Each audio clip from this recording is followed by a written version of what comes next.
So I was prescribed prescription medication for my Tourette syndrome and its co-occurring conditions for about 20 years. And then I was living without daily medication for about 3 years. And recently I'm back on medication. What a whirlwind. So I actually started filming little clips during the early parts of getting back on meds, because really the reason that I got back on meds is because I was in a severe depressive episode, and when you're quite depressed, your memory, it's not up to par.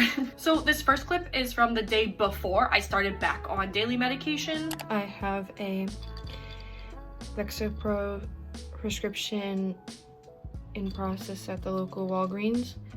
My cognition is like the cognition of a depressed person.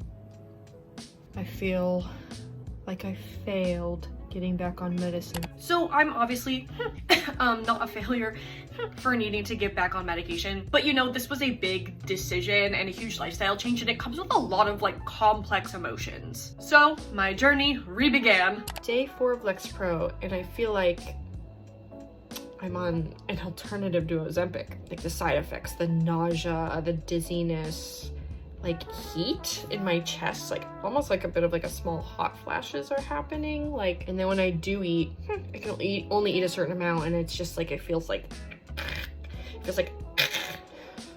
to eat. And I think that'll level out. Like usually that's how it works out with this stuff. And I was right, actually. All of those initial kind of like weirdly intense side effects really leveled out for the most part. What I would say has persisted is like a general level of like more drowsiness and a decent amount of, although not constant, but like pretty consistent on and off, brain fog. I think all the trains of thoughts that I had just ran into the station. I'm not making any sense.